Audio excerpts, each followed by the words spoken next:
I swear I'm through the clouds. Welcome to the Music Box. Thank you so much for coming on today. I'm super pumped about this. So, tell me a Thanks little so much bit. for having me. Yeah, tell me a little bit about yourself. How old are you? Where are you based out of? Whatever you'd like to share.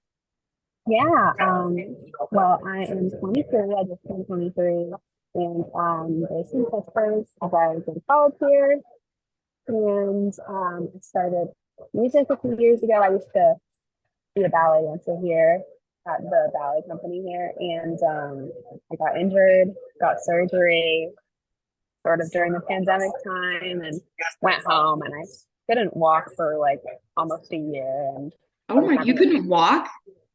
Yeah, because I got surgery after That's I got crazy. injured, and I had a massive identity crisis because I was aspiring to do ballet for so long, and it was like my first love.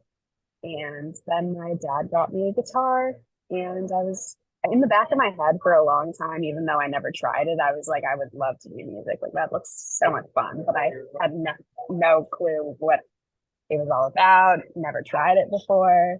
And then I fell in love with it, and here we are. Awesome. I'm So very it, happy that everything happened. yeah, so it really came into your life when you were injured. That was like kind of your first experience with making music at all. Yeah, yeah. I mean, like in high school, sometimes I would write lyrics for fun, but it was sort of like a little secret of mine. Yeah, so what artists and also just like day-to-day things in your life inspire your work most right now? Great question. I think this seeing a lot of women that are coming up in pop right now have been like super inspiring to me. Like I love plethora and Chapel Brown. Like I just love seeing the modern up and coming pop girlies because I also love seeing like the new ways in which like people are expressing themselves through their music too that I've like never seen before, and I find it really inspiring to just like see people just be themselves and like take whatever creative direction that they want. And yeah, I think that's super cool. Yeah, I definitely agree with that. I feel like there's been a lot of new artists coming out, especially after the pandemic, because I think a lot of people were holed up and starting to work on their music, and now it's still all coming to the surface, even though it's been like 2 or 3 years now. But it's a really beautiful thing. I love seeing where the pop industry is going. So it's really cool. And you're a part Yeah. of that too. It's a beautiful thing. You first began releasing songs in 2021. So at that Hmm. point, was there something that just like clicked, or was it just when you got the guitar that made you realize you wanted to be in the music industry? Yeah, I mean, it was a super fast like journey. Like my dad got me the guitar, and then I became extremely obsessed with trying to figure out how to write songs and play guitar and stuff. Sort of doing that for 3 months, and then like 1 month later, I was like, "Yeah, I'm gonna do this." And then 6 months later, I released my first song, which I was able to make with my sister's friend who produces his own music. His name is Gabe Smith, but he taught me a lot about just what it is even like to make a song. And I put my first song out for 6 months after I started. So Nice. yeah, So you've learned a lot about producing now too. yeah, because after that experience of making my first song with him, I went home and I was like, I really want to figure out how to use these softwares myself and stuff. And it was a battle for sure because it's like if you look at any production software, it's like even GarageBand looks confusing. Like It's it's overwhelming. yeah, it is. So I my first song that I produced was Turn a Blind Eye, and I honestly don't remember producing any song more vividly than that one because I was just like so confused the whole time. But I think the internet is like I mean the internet is the whole reason why I am where I am today because I've learned so much from it, Mhm. and YouTube and listening to songs and like really trying to hear like what's going on in the background and stuff like that has been so helpful. Yeah, it's a great tool, and it's awesome that you can learn so much from it. So that's Yeah, really cool, though. I love that you play a big part in producing your music because some people don't and some people do. But Yeah, it's awesome that you've learned so much from that too. Yeah, Yeah. so you've been very busy this year. You've dropped 5 singles, soon to be six. So can you tell me Yeah. a little bit about the psychological thrill and ball and what to expect for that? Yeah. So the past 5 or 6 songs that I've released, I've had an amazing opportunity to work with the producer that I've been working with. His name's Arn Yoel, and we connected last year. 'Cause he DM'd me on Instagram, and I was just like, well, this is cool. So I flew out to LA for the first time last summer to make songs together. And I've been making a few trips since, and the process has been extremely collaborative, which before I was pretty much mostly making music all by myself, like in my room at home or in my apartment at college. So this experience has really opened my eyes to how amazing it can be to like get to make music with other people and like have another pair of ears to be like, this is cool, and maybe we should also add this, or this is not cool at all. So that's been like super cool. But for psychological thrill of it all, I came into the studio over the summer, and before we start producing and writing together, sometimes we'll just talk for a couple hours to like see like if anything can come out of whatever we end up talking about. And he was like, what kind of movies do you like? And I was like, I really like psychological thrillers. And then he just wrote it down. He was like, here's some cool names that I think. And he's like, psychological thrillers. And I was like, actually, that would be a cool song name. And then he started playing around with some synths and went into the booth, and like, yeah, we just made it from there. But it was a super cool experience to do that and just make something for fun that's inspired off of just like types of movies I like. And yeah. I feel like the track that I connected most with is Pittsburgh because it just feels like such a coming of age track, and like you're realizing that there's a place that you've lived for too long, but knowing you'll miss it if you leave, which is something I definitely Yeah. do.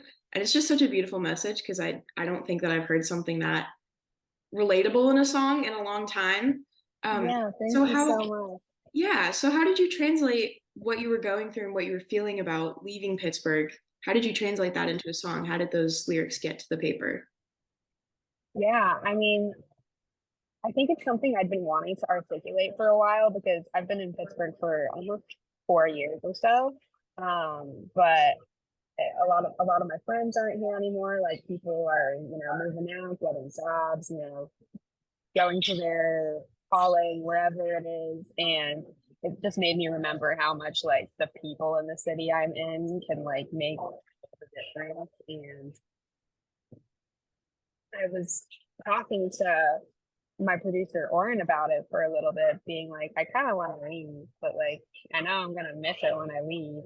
And this was like another case where we were just like talking for a couple hours before we started writing, and I was just like, fucking Pittsburgh. And he was like, maybe we should write a song about Pittsburgh. And I was like, really? I was like, I don't know. Anyways, and that's the first song I ever cussed in. And I was so nervous about my parents hearing it because I know that they were like, we're not a huge fan of me cussing in my songs, but they're cool with it now.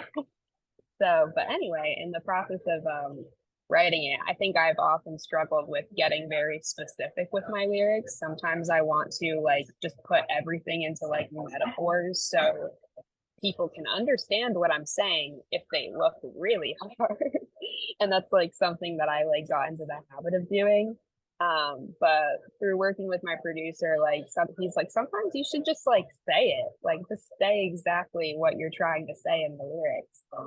Um, it was very conversational, just like writing the lyrics, being like, I'm gonna miss her one day, and I want to leave, but it's scary wasting my life here, and like stuff like that. And I think sort of just trying to make it more like basic, like this is how I feel about living in this place for this long that I know I'm gonna miss. But yeah, I think that's kind of how it went. Just trying to get a little more simple, but I'm really happy we did. Yeah, it's a beautiful track. I think it's my favorite song of yours. It's just Thank incredible. you so much. Awesome Thank you. lyricism. But yeah, I also wanted to touch on Preoccupied, Just Let Me Cry, She Hates You, and Up There, because one of my favorite parts about those four singles is that they all have like corresponding photos for the covers. What was what was the inspiration behind like making those all kind of like from the same photo shoot, I guess? So Yeah. what was the why did you want to do that? Make them also similar? Do they like correspond? Like the songs themselves, do they kind of all go hmm together in your mind? Yeah. I do associate all those songs together. Like when I think of those songs together, I'm like, they just all fit together. And I might be putting out an EP with like everything on it, but I've sort of just like been making so much stuff that like we just keep putting stuff out there and whatnot. But for like the cover art for those, um, kind of happened by accident. I went to visit my sister for a weekend, and the person I've been working with on my cover art, his name is Seth Moses Miller. He's like a super talented photographer. And I was in town, and he was like, "Oh, it'd be cool to shoot together." And I was like, "Sure." And I like just made the songs and brought a bunch of outfits and just like ideas in my head of how I want like some colors and things. And it kind of just all came together. And he sent me the photos afterwards. And I was like, oh my gosh, this one goes with Just Let Me Cry. And this one goes with Up There. And I was like, oh my God, they all fit perfectly. And it kind of just happened by accident because I didn't even go into the photo shoot being like, this is for my cover art. But it ended up working out very well. So yeah. It did. I love those photos. They're so cool. Very, very Thank you talented. so much. I was wondering if that was going to be like an EP at some point or something, since they all had kind of the same vibe with the pictures. So, do you think there ever will be an EP of all those songs? I do. But I'm also just like I'm independent still, so I'm like very fortunate that I'm able to just like put out the songs as they Mhm. come and like when it feels good. And I do think I will be releasing an EP at some point soon. It's just gonna be how many songs is it gonna have? We'll see. Could make it a full So, album, honestly, with all the songs that you've made already. I feel like that could be a full. yeah, But yeah. still on the topic of cover artwork, I wanted to shout out the Future Memories cover art because I love that so much. It's such a beautiful picture. What did that mean to you? Like, I feel like there's so much emotion in that, just in the cover artwork itself. Not even, I mean, the song too, but just even the artwork by itself. It's so beautiful. Thank you so much. Well, Future Memories was one of the first songs I ever wrote, and I have about like five different versions of that song that I produced. And I would be like, why do I like this song like raw, but when I produce it, I kind of hate it. So I sat on it for like a year, and then I like remade it again. And the initial photo I was going to use was that like childhood photo of me, and I was just going to use that photo. But then I was like, I don't know, it's not like resonating fully anymore.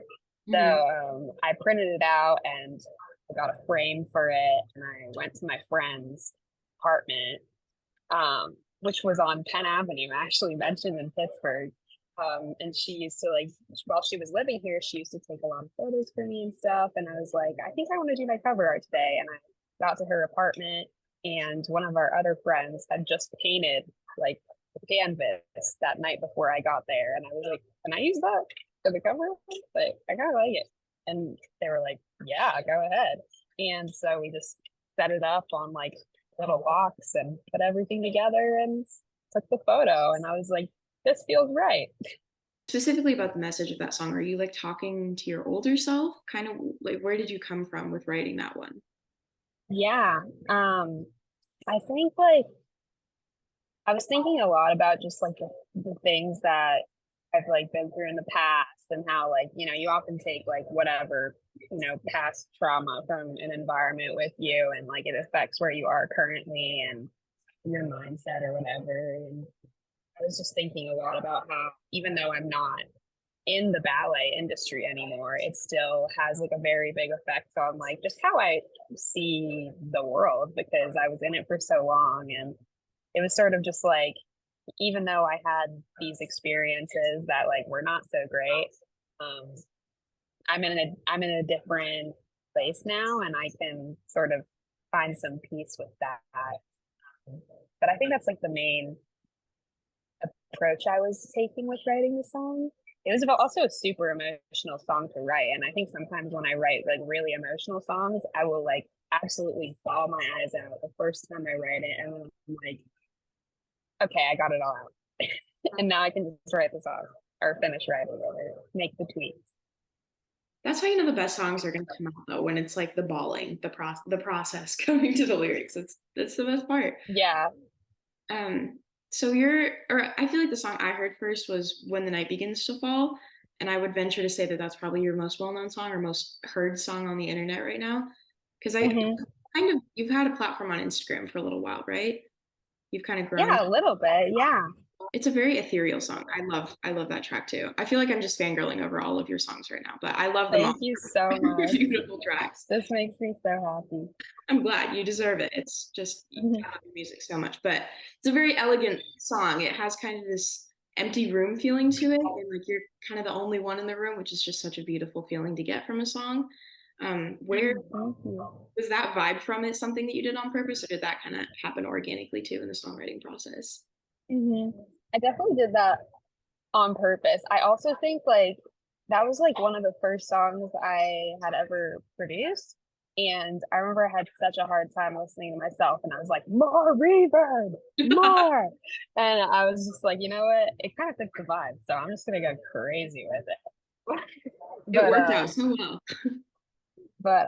yeah, and it's been really cool to see that song like become like, because I released that song in October 2021, and it's really interesting to see how like the internet can really help you find more people that like your song, because I think I was promoting that song, like posting it on Instagram and TikTok and stuff for almost a year, maybe like over a year, before I started to see like, oh, people like this song, like this is cool.